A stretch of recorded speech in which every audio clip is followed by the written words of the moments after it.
Thanks for tuning in with Tild. Today we'll be covering how to leverage Tild's downloadable payment report. After we open our app, we're going to go over to our Reports tab. This is where you'll be able to download all of your reports, including payments, payouts, merchant fees, processing summaries, and disputes. If you want to learn more about leveraging the other reports, check out the other report videos on this YouTube channel.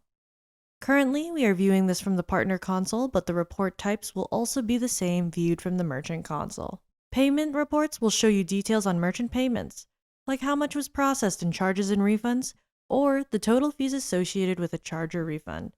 This is one of our most used reports, along with the payouts report. All reports are downloaded as CSV files. For this demo, I'll walk you through how to analyze the payments report using pivot tables. We'll go ahead now and generate our payments report. To generate a report, all you need to do is select the dates you'd like the information to be generated from.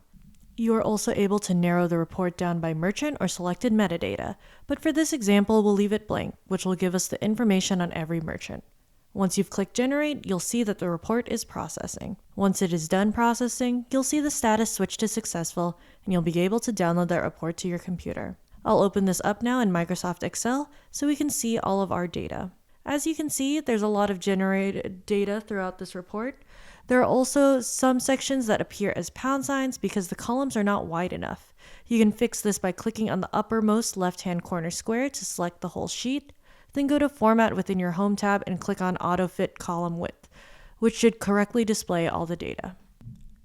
While I will not go over what each and every column means and does in this video, we do have a link provided in the description leading to our document about that. To summarize the payment data over a selected period of time, we'll create a pivot table. To do this, we'll again go over to the upper leftmost corner and click on it. You'll then go to the Insert tab and click on Pivot Table. This pop-up shows we've selected the whole table and that we want to put the pivot table in a new worksheet.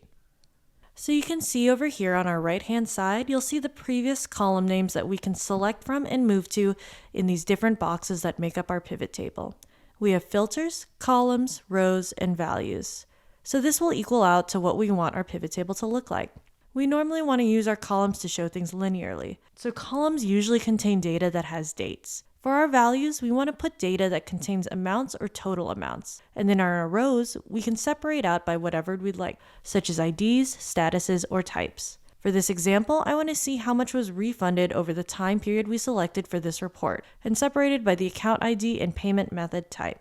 I'll drag Refund Created At into my column section so that I can see how the refunds processed were distributed by month. I'll get my payment method type and drag that into my rows along with account ID so that I can see the differences in direct debit refunds and card refunds according to each account. And then I'll bring refund amount into our values. If you want to get rid of the blank spots in your chart, you can bring refund amount over into the filter section, and then once it's in, go into the top section of your actual chart where it says refund amount and click on the drop-down menu and then deselect the value you want to get rid of. For us, that'd be 0 and blank. This is one example of how you can leverage the payments report, and please make sure to check out our other videos on this channel to see how to leverage Tild's other reports. If you have any other questions about using Tild or want more information about Tild, you can always visit our partner and merchant help centers, or you can email or call our support team. Make sure to connect with us on LinkedIn and Twitter, and like and subscribe to the YouTube channel to see other walkthroughs and the latest at Tild. Thank you.